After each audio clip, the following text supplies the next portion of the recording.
On est vendredi, Saïd Le Dias est sur Radio Le 36. Oui, bonjour. Chose promise, chose due, Lubna Abidal va sortir son livre autobiographique La Dangereuse. Et oui, après Dangerous de Michael Jackson, album culte du défunt, et à défaut de se mettre à chanter, Lubna Abidal, la guerrière, il va déjà de son petit pamphlet autobiographique après 2-3 films seulement, mais un scandale de dimension internationale, La Dangereuse. Alors, peut-être se trouve-t-elle un destin en commun avec le roi de la pop. C'est une piste à analyser sérieusement. On le fera en tout cas dès que le bouquin sortira le 18 mai prochain. Un livre choc que vous trouverez disponible partout dans le monde, sauf certainement, à ne pas en douter, au Maroc. Et pour cause, le risque de censure au niveau local est bien réel. Sous la plume, vous vous en doutez bien, d'une vraie écrivaine, Mario von Rontergem, qui a quand même tiré le portrait d'Angela Merkel, Tony Blair et même François Hollande.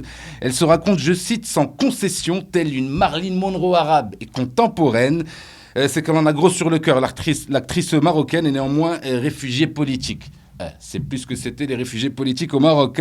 On a eu droit à des résistants comme Abdelrahman Yousfi et ses 15 ans d'exil le siècle dernier.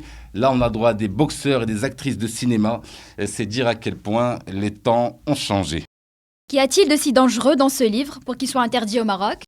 Ah ça, il faut le demander à Mustapha Khelfi qui se fera certainement un plaisir malicieux à mobiliser la douane marocaine pour arrêter toute tentative d'importation de cette arme blanche à nos frontières. Bon, en même temps, on n'en sait pas beaucoup sur le contenu de ce livre, trop peu de pages ayant fuité pour le moment, contrairement au rapport de Ban Ki-moon, mais déjà l'histoire commence alors qu'elle se trouve dans un hammam.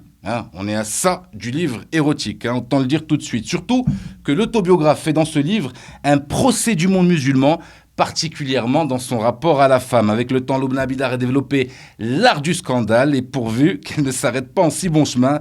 Après le livre, pourquoi pas un film autobiographique pour Ramadan prochain, ensuite une BD en 2018, voire même une Barbie à son effigie pour 2019. Merci Monsieur Le Dias, bon week-end. À vous aussi.